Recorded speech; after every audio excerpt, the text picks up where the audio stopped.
로마서 4장 6절부터 읽겠습니다. 로마서 4장 6절. 일한 것이 없이 하나님께 의로 여기심을 받는 사람의 행복에 대하여 다윗의 말한 바, 그 불법을 사하심을 받고 그 죄를 가리우심을 받는 자는 복이 있고 주께서 그 죄를 인정치 아니하실 사람은 복이 있도다 함과 같으니라. 우리가 하나님의 일을 할 수도 없고 또 하지도 못합니다. 그러니까 우리가 하나님의 일을 할 수도 없고 하지도 못한다는 그 말은 우리는 전혀 할 줄 아는 게 없다는 이야기입니다. 왜 그러냐? 아담과 하와가 선악과를 먹었을 때 그때부터 사람들이 유전이 되어 온 것입니다. 그러니까 뭐가 유전이 되어 왔느냐 하면 죄가 유전이 되어 온 겁니다. 그래서 사람의 마음속에는 죄가 가득한 거예요. 그런데 하나님의 의를 행할 수 있느냐 하면 그것이 안 되는 거예요. 왜? 마음속에 죄가 있기 때문에. 한번 보세요. 마태복음 잠깐 보겠습니다. 마태복음 7장 15절. 거짓 선지자들을 삼가라. 양의 옷을 입고 너희에게 나오나 속에는 노략질하는 일이라.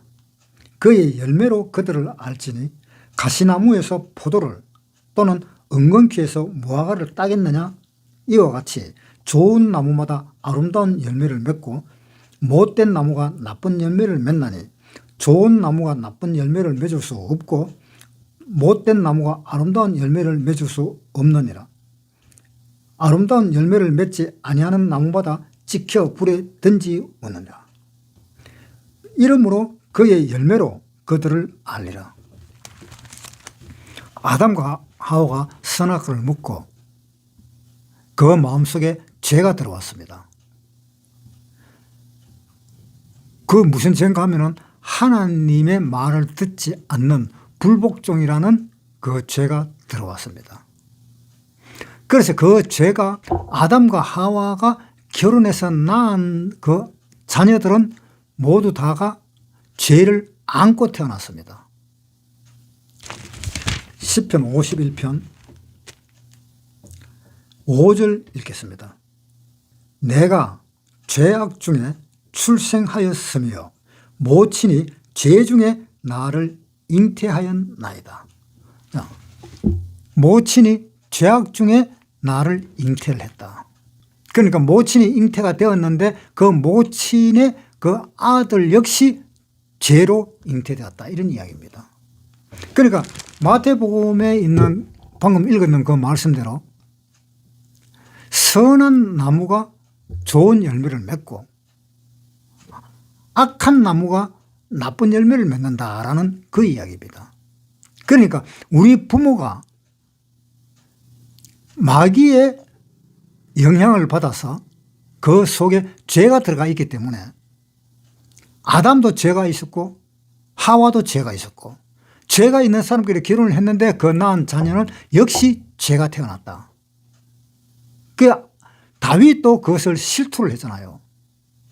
내가 모친의 죄 중에서 태어났다. 그러니까 나도 죄를 가지고 있다라는 이야기잖아요.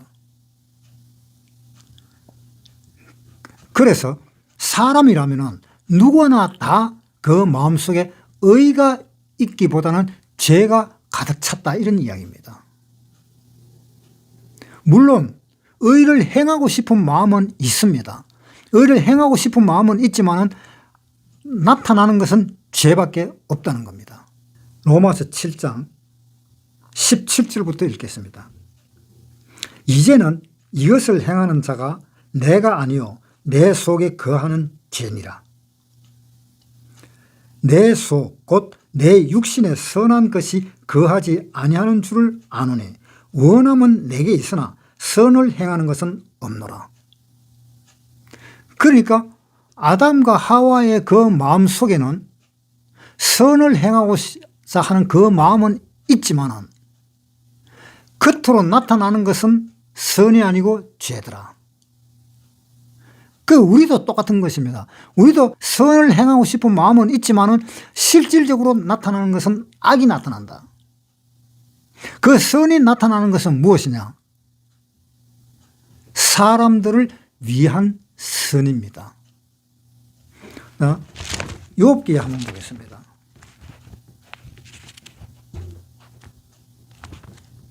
욥기 35장 4절부터 읽겠습니다. 내가 너와 및 너와 함께 있는 내 동무들에게 대답하리라. 너는 하늘을 우러러 보라. 내 위에 높은 궁창을 바라보라. 내가 범죄한들 하나님께 무슨 영향이 있겠으며 내 죄악이 관영한들 하나님께 무슨 관계가 있겠으며 내가 의로운들 하나님께 무엇을 드리겠으며 그가 네 손에서 무엇을 받으시겠느냐. 네 악은 너와 같은 사람이나 해할 따르며 네 의는 인생이나 유익하게 할 뿐이니라. 그러니까 네가 행한들 나와 무슨 상관이 있느냐. 바로 그겁니다. 하나님과 상관이 없는 선한 행위는 그것은 선이 아니라 악이라는 뜻입니다. 사람들을 위해서는 선하지만 하나님 편에서는 하나님이 보실 때는 하나님은 악으로 규정을 한다는 뜻입니다. 왜? 사람은 하나님에 의해서 창조되었는데 창조주를 위해서 사는 것이 아니고 창조되어진 이 피조물들을 위해서 사는 것은 하나님은 악으로 규정을 하는 겁니다. 사람을 위해서 아무리 선한 일을 할지라도 그것은 하나님 앞에서는 악으로 나타난다 이겁니다. 하나님과 전혀 상관이 없는 것이다. 그러면 하나님과 상관이 없으면 그것은 하나님 앞에서는 죄로 나타나는 겁니다. 사람들이 나름대로 선을 행한다고 행했지만은 하나님을 향한 선을 행하지 않고 사람들을 위한 선을 행했기 때문에 하나님은 악으로 본다 이 말입니다.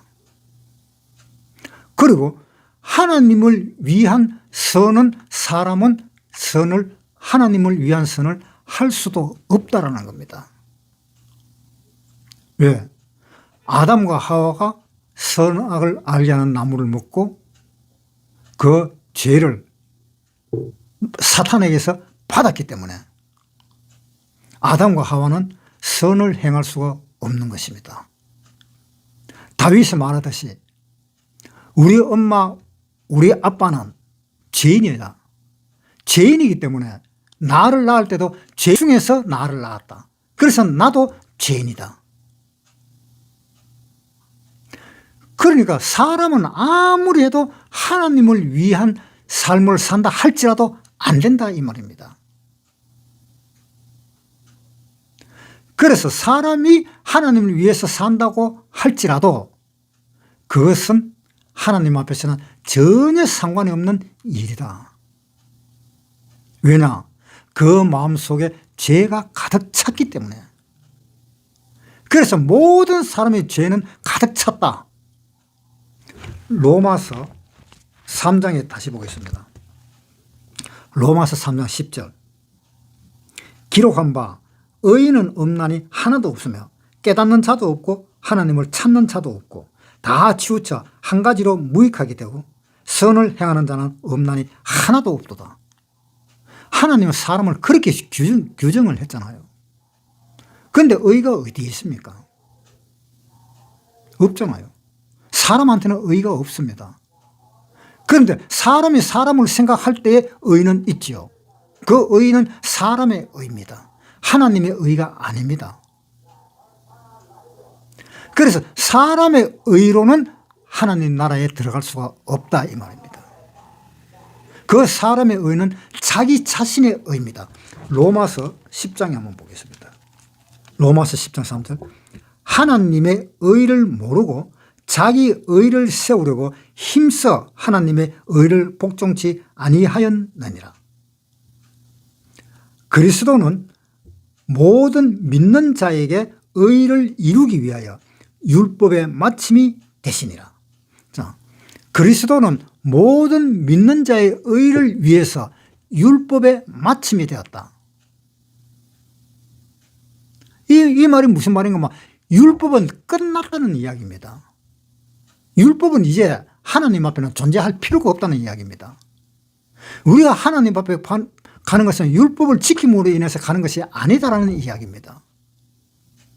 그러니까 사람이 율법을 지켜서는 천국에 못 가니까 하나님하고 상관이 없는 겁니다.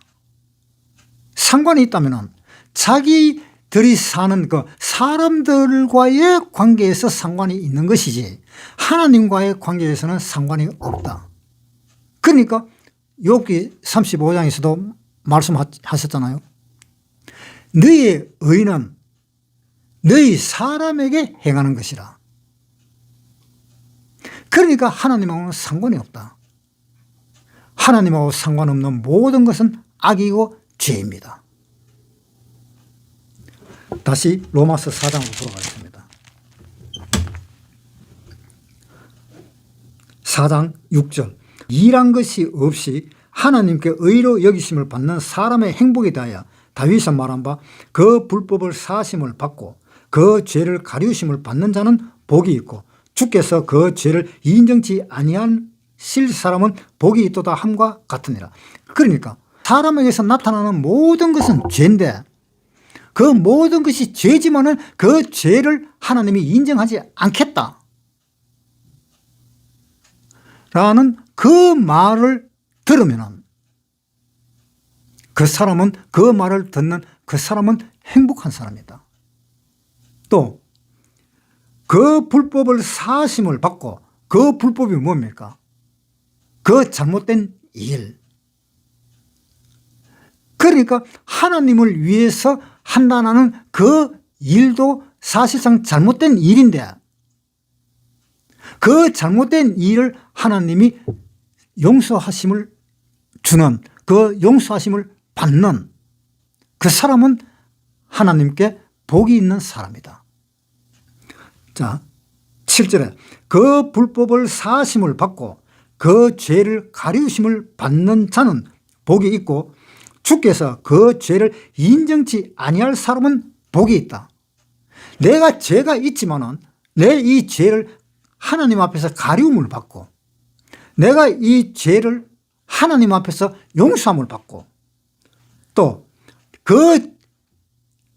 그 죄를 하나님이 인정하지 않을 때에 하나님께 복을 받은 사람이다. 그것이 행복한 사람이다라고 이야기를 하고 있습니다. 우리가 하나님 앞에서 죄를 가리울 수는 없습니다. 우리가 하나님 앞에서 우리가 그 죄를 우리가 용서할 수는 없습니다. 우리 자신은 아무런 힘이 없습니다. 예레미야 2장에 한번 보겠습니다.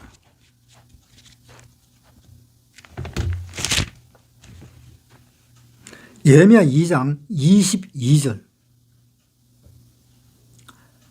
주 여호와 내가 말하노라. 네가 잿물로 스스로 씻으며 수다한 비누를 쓸지라도 네 죄악이 오히려 내 앞에 거저 있으리니 네가 어찌 말하기를 나는 더럽히지 아니하였다, 바알들을 쫓지 아니하였다 하겠느냐. 골짜기 속에 있는 네 길을 보라. 네 행한 바를 알 것이니라. 하느님 뭐라 그러세요? 네가 그 지었는 그 죄를 네 자신이 한번 씻어봐라. 수다한 비누, 이 세상에 있는 그 모든 비누를 가져와서 씻어보던가, 안 그러면 비누보다도 독하기가 수십 배 수천 배로 더 독한 양잿물로 씻어보던가 한번 씻어봐봐라. 그것이 씻겨지는가? 오히려 양잿물로 씻으면 타들어간다. 지금 그런 이야기를 하고 있는 겁니다. 그러니까 네가 죄를 지었는 것을 아무리 없애려고 해도 양잿물로 씻는다 하더라도 네 몸이 타들어가면 타들어가지 죄를 씻지는 못한다는 이야기입니다. 그러니까 내가 죄를 씻지를 못하기 때문에 하나님께서 우리 죄를 사해 준다. 우리 죄를 용서해 주신다. 그 용서해 주심을 받은 그 사람은 복이 있다 이 말입니다. 하나님이 네가 죄를 지었지만 내가 네 죄를 가리겠다. 네 죄를 가리워 주겠다.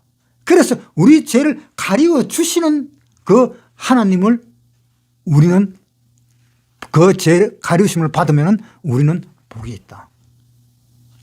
하나님이 또 우리 죄를 인정 안 한다.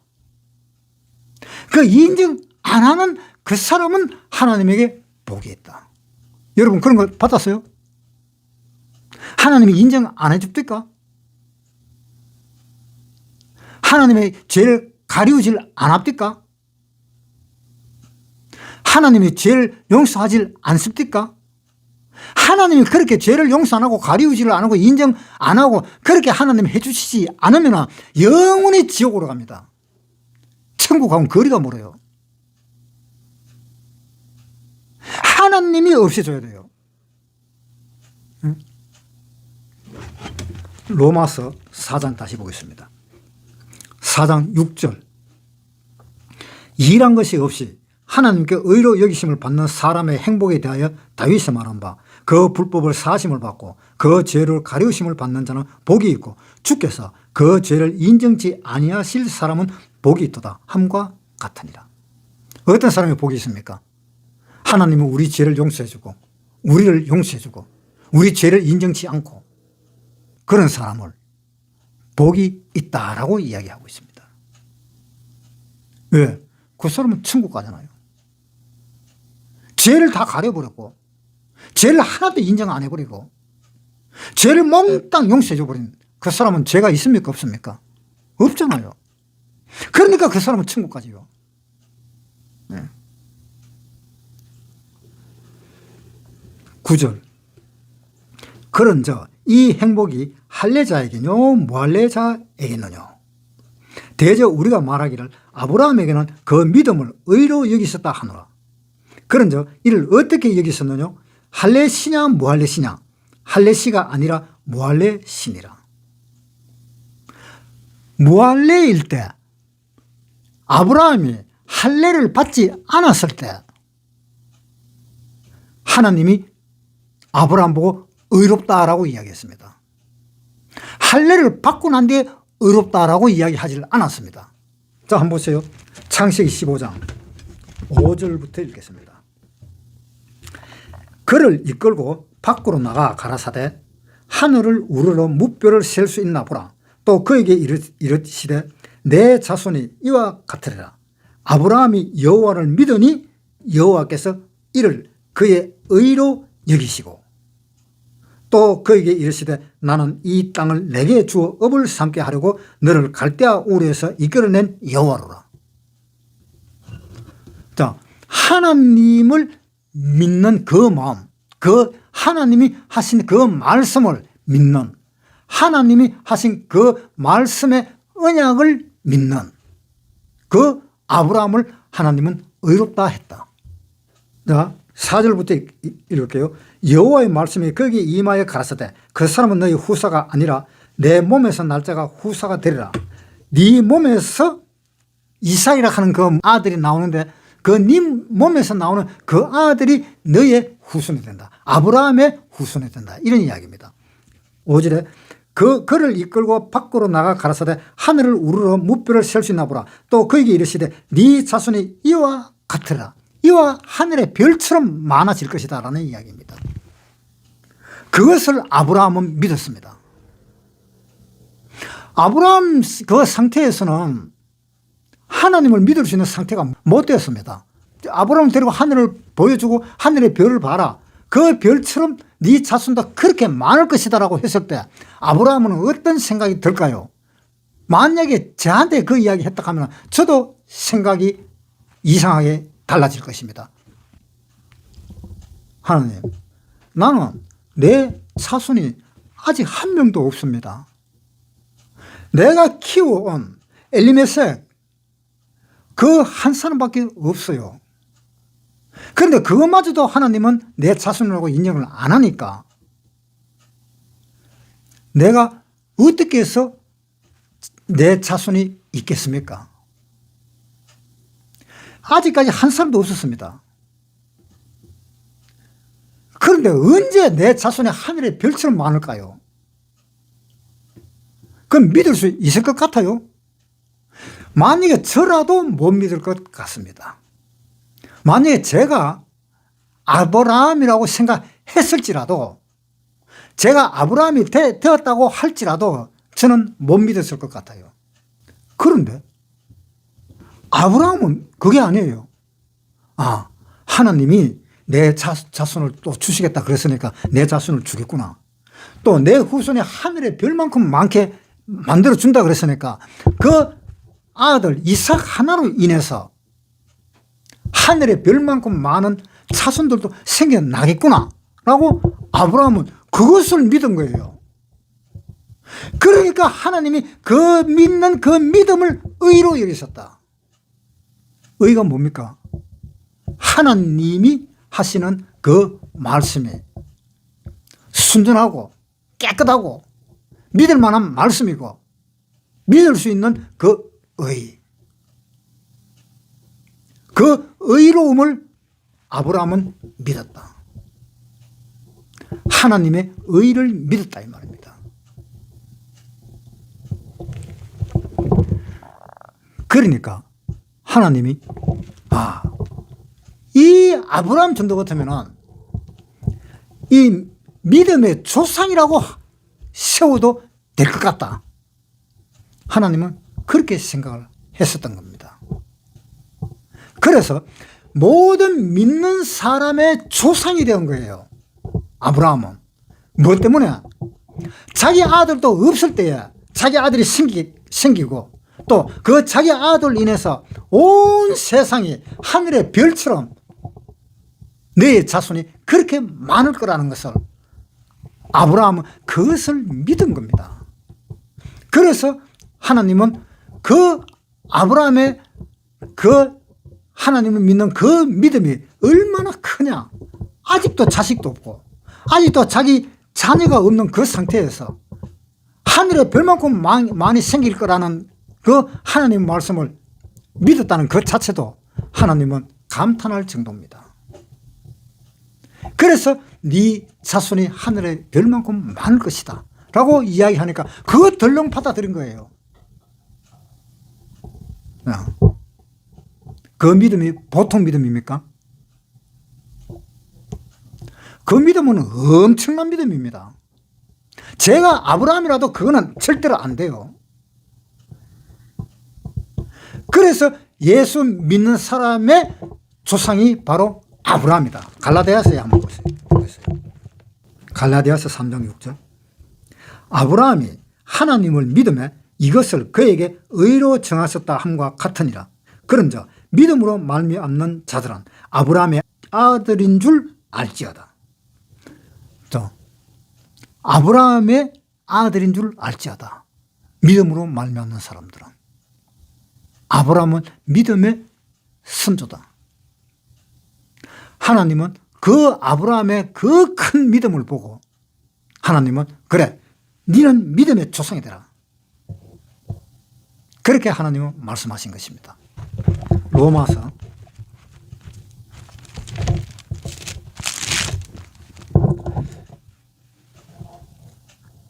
10절. 그런즉 이를 어떻게 여기셨느냐? 할례시냐 무할례시냐? 할례시가 아니라 무할례시니라. 자, 아브라함이 하나님에게 의를 받고 그 다음에 어떻게 했느냐? 할례를 받았습니다. 자, 창세기 다시 보겠습니다. 창세기 15장 3절부터 읽겠습니다. 아브라함이 또 가로되 주께서 내게 씨를 아니 주셨으니 내 집에서 기르는 자가 나의 후사가 될 것이니라. 여호와의 말씀이 그에게 임하여 가라사대 그 사람은 너의 후사가 아니라 내 몸에서 날 자가 내 후사가 되리라 하시고 그를 이끌고 밖으로 가라사대 하늘을 우러러 무뼈를 셀 수 있나 보라. 또 그에게 이르시되 내 자손이 이와 같이 되리라. 아브라함이 여호와를 믿으니 여호와께서 이를 그의 의로 여기시고 업을 삼게 하려고 너를 갈대아 우르에서 이끌어낸 여호와로라. 하나님이 이제 의롭다고 그랬습니다. 그 다음 17장 1절부터 읽겠습니다.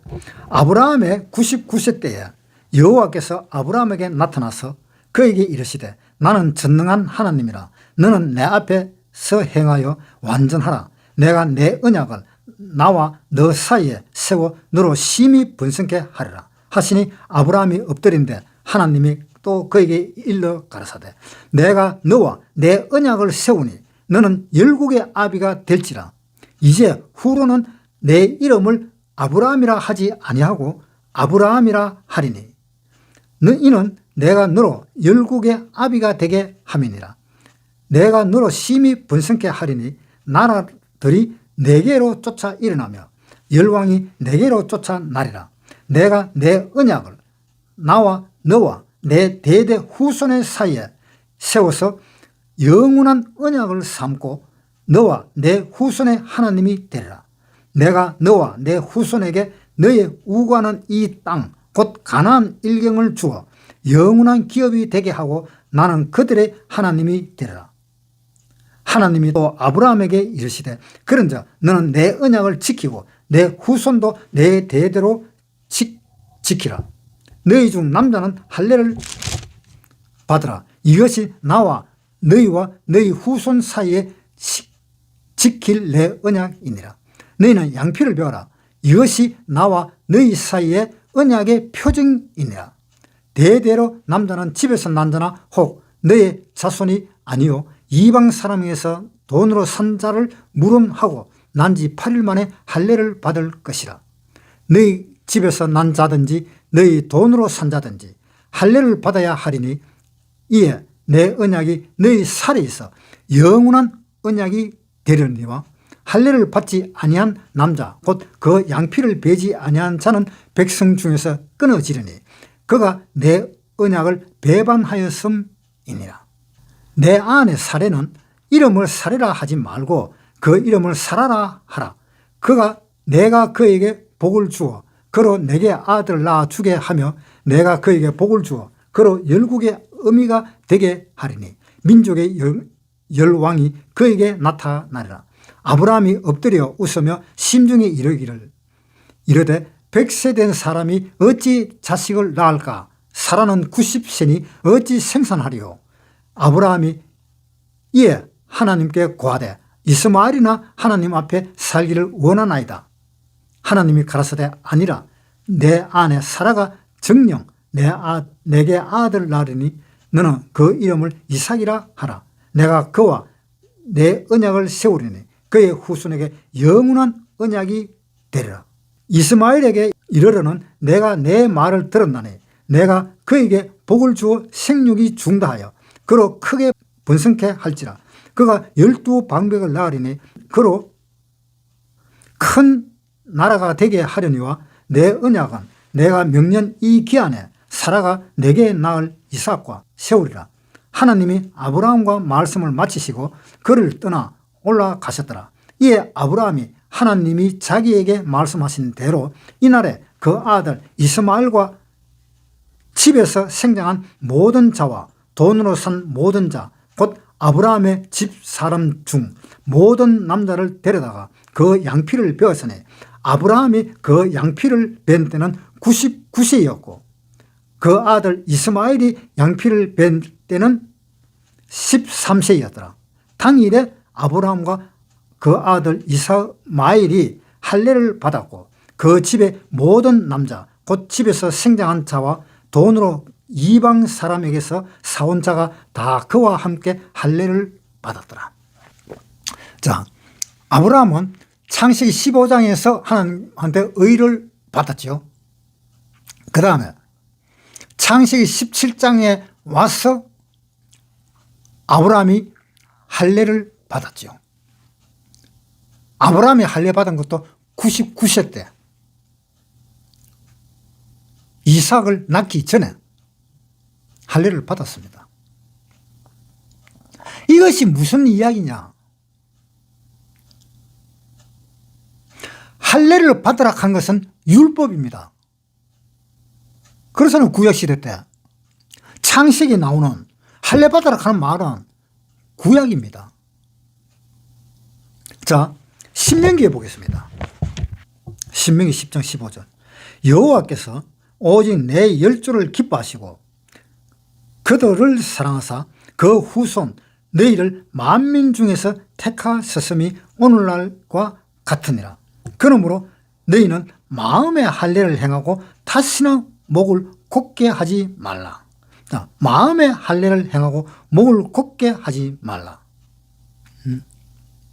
신명기 30장 6절 내 하나님 여호와께서 내 마음과 내 자손의 마음에 할례를 베푸사 너로 마음을 다하며 성품을 다하여 내 하나님 여호와를 사랑하게 하사 너로 생명을 얻게 하실 것임이니라. 자, 할례는 물론 아브라함이 자기 집 식구들 다 할례를 행했습니다. 그렇죠? 다 할례를 행했는데 그 할례는 육체적인 그 할례를 행했습니다. 그것이 정표가 되었습니다. 왜? 할례 행한 것을 내가 네 몸에 할례 행한 그 증거를 줌으로 인해서 하나님은 너는 내 아들이다 하는 그 증거를 줬습니다. 다시 창세기 17장에 다시 한번 보겠습니다. 9절부터 읽겠습니다. 하나님이 또 아브라함에게 이르시되 그런즉 너는 내 언약을 지키고 내 후손도 대대로 지키라. 너희 중 남자는 다 할례를 받으라. 이것이 나와 너희와 너희 후손 사이에 지킬 내 언약이니라. 너희는 양피를 베어라.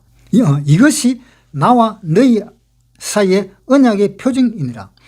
대대로 남자는 집에서 난 자나 혹 너희 자손이 아니요 이방 사람에게서 돈으로 산 자를 물은하고 난 지 8일 만에 할례를 받을 것이니라. 너희 집에서 난 자든지 너희 돈으로 산 자든지 할례를 받아야 하리니 이에 내 언약이 너희 살에 있어 영원한 언약이 되리라. 자, 아브라함이 할례를 받을 때에 하나님이 아브라함에게 언약한 것을 어디에 언약을 했는가 하면은 살에다가 언약을 한 거예요. 할례 받은 그 살에다가 언약을 하신 거예요. 그것을 표를 만들어 놨습니다. 구약시대 때. 그런데 뒤이어서 이야기한 것이 뭐냐? 할례는 네 몸에 할 것이 아니라 네 마음의 할례를 행하라라고 신명기에서 그렇게 이야기했었습니다. 신명기 다시 찾겠습니다. 신명기 10장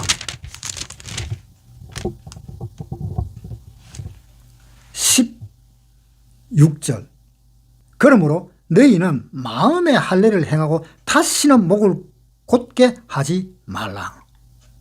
마음의 할례를 행하라 그랬습니다. 왜 구약에 할례를 행하는 것이 우리 몸의 할례를 행하라고도 했고 또 할례를 네 마음의 할례를 행하라고 했습니다. 왜 이렇게 이야기를 했을까요? 신명기 30장 다시 보겠습니다. 신명기 30장 6절 내 하나님 여호와께서 내 마음과 내 자손의 마음에 할례를 베푸사. 자, 여기서 마음의 할례를 베푸라고 그랬잖아요. 아까 신명기 10장에서도 네 마음의 할례를 행할지라 라고 이야기했지요. 로마서 2장 27절부터 읽겠습니다. 또한 본래 무할례자가 율법을 온전히 지키면 의문과 할례를 가지고 율법을 범하는 너를 판단치 아니하겠느냐. 대저 표면적 유대인이 아니요 표면적 육신의 할례가 아니라 오직 이면적 유대인이며 할례는 마음에 할지니 신령에 있고 의문에 있지 아니한 것이라. 그 칭찬이 사람에게서가 아니요 다만 하나님에게서니라. 자, 할례는 표면적 유대인이 아니요 이면적 유대인이다. 그러니까 할례는 마음에 해라. 왜 이렇게 육체적으로 마음 할례를 행하라고도 하고 마음으로 할례를 행하라고도 하느냐? 그것은 하나님이 이스라엘 사람에게 율법을 줄 때는 이 이스라엘 사람은 율법을 지킬 수가 없다라는 것을 이야기한 것입니다. 물론 할례를 행하라 그래서 율법으로 자기 몸에 그 할례의 증거를 남기기 위해서 할례를 행했지만은 그 할례를 행한 그 율법은 우리 마음으로 행하는 그 율법의 그림자입니다. 마음으로 행하는 그 할례의 그림자가 육체적으로 하는 할례입니다. 그러니까 이게 무슨 뜻인가 하면요, 하나님은 이 율법을 통해서 우리에게 가르쳐 주는 것이 있습니다. 몸의 할례를 행함으로 인해서 마음의 할례를 가르쳐 주는 것입니다. 우리에게 하나님이 십계명이라는 그 율법을 줌으로 인해서 하나님은 우리 마음의 법을 주는 것입니다. 그러니까 이 마음의 법이 우선이고 율법은 우선이 아니다는 겁니다. 우리 마음이 먼저고 그 다음에 육신입니다. 할례도 우리 마음으로 할례 받는 것이 먼저고 그 다음에 육체입니다. 우리가 율법을 받아갖고 거룩한 생활을 한다 하는 것도 마찬가지로 우리 마음에 거룩한 것이 먼저고 그 다음에 육체적으로 거룩한 것이 두 번째입니다. 그러니까 우리 마음으로 할례를 받아라 하는 그 말은 마음으로 변화가 되어야 된다는 겁니다. 우리 육체적으로 변화가 조금 있었다. 그 할례 받는 그 부분은 변화가 있었죠. 그 부분에 변화가 있듯이 우리 마음의 변화가 있어야 된다는 것을 이야기를 해주는 거예요. 그래서 구약시대 때 할례만 행하면 나는 하나님의 백성이라 하고는 마음 놓고 자기가 생활을 할 수 있다는 겁니다. 그러다가 보면은 그 마음 놓고 자유를 행하다가 보면은 그 자유가 나중에 방종이 되는 수도 있다는 겁니다. 그것을 방지하고 그것을 방지하는 그 목적도 있지만은 그보다도 더 우리 마음을 똑바로 만드는 것이 하나님의 뜻이었던 겁니다. 그래서 우리가 지금 구원을 받을 때 우리 마음의 할례를 받은 것이 증거가 되는 겁니다. 그것이 하나님의 인침이라고 이야기하고 있습니다. 할례는 하나님이 인친 것이라. 자 보세요. 로마서 4장 10절. 그런즉 이를 어떻게 여기셨느냐? 할례시냐 무할례시냐? 할례시가 아니라 무할례시니라. 저가 할례의 표를 받은 것은 무할례시의 믿음으로 된 의를 인친 것이니 이는 무할례자로서 믿는 모든 자의 조상이 되어 저희로 의로 여기심을 얻게 하려 하심이니라. 자, 무할례 시대에 할례를 받지 않았을 그 시대에 할례를 받는 것은 즉 하나님의 자녀임을 인친 것이다 이런 이야기입니다. 그러니까 10절에 그런데 이를 어떻게 여기셨느냐? 할례시냐 무할례시냐? 할례시가 아니라 무할례시니라. 제가 할례의 표를 받은 것은 무할례시의 믿음으로 된 의를 인친 것이다. 그러니까 하나님의 자녀로 인친 것이다 라고 이야기했습니다. 하나님의 의를 받은 것을 인친 것이다. 그것이 하나님의 자녀가 된 것을 인친 것이다. 그러니까 이스라엘 사람들은 육체로서 그 인침을 받는데 그 인침을 받는 것이 할례의 행위라는 겁니다. 할례의 행위로서 하나님의 자녀라고 인침을 받았고 신약시대에 와서는 그 인침을 받은 것은 우리 마음에 할례를 받은 것이 마음의 인침을 받은 것입니다. 그러니까 하나님은 그 목적이 무언가 하면 우리 사람의 그 마음을 변화시키는 그것이 목적이지 육체를 변화시키는 것은 아니다라는 겁니다. 육체로는 아무리 변화시켜도 그대로 있는 겁니다. 그냥 한 부분이 변화가 됐을지는 몰라도 그 전체 육체의 전체를 변화시키지를 못하는 겁니다. 그 육체의 전체를 변화시키는 것은 우리가 휴거될 때에 육체가 전체로 변화시키는 거지 우리가 살아있는 이 동안에는 육체를 전체로 변화시킬 수가 없는 것입니다. 그러니까 하나님이 네 마음의 할례를 행하라 라고 구약시대 때 그 말을 곁들인 것은 너희는 육체로 할례를 받아갖고 이제 하나님의 아들이다 라고 마음대로 살 수 있는, 즉 방종하며 사는 그것을 막기 위한 방법으로 하나님은 마음의 할례를 행해라 라고 되어 있는 것입니다. 이 육체로 할례를 받아버리면 이제 다 됐다 이렇게 생각을 하는 수가 있다 이 말입니다. 그런데 마음의 할례를 받으면 이게 아직 아닌데, 내가 할례 받은 내가 이렇게 하면 될까? 그 생각이 마음에 뜬다는 겁니다. 그래서 자제를 하는 힘을 줄 수 있는 겁니다. 자제를 할 수 있는 힘을. 그래서 구약시대 때에 하나님의 목적은 뭐냐면 우리 마음에 있기 때문에, 믿음의 결국은 우리 영혼의 구원을 받음이라는 이 영혼에 있기 때문에, 육체에 있는 것이 아니라 영혼에 있기 때문에 구약시대 때 이야기를 한 겁니다. 네 영혼이 구원을 받아야 되는데, 네 영혼이 할례를 받아야 되는데, 물론 육체도 할례를 받아야 됩니다. 그 당시에는. 왜? 그 당시에는 하나님이 직접 이스라엘을 통치하던 시대였잖아요. 하나님이 직접 통치하던 시대에는 예수님이 나타나질 않았잖아요.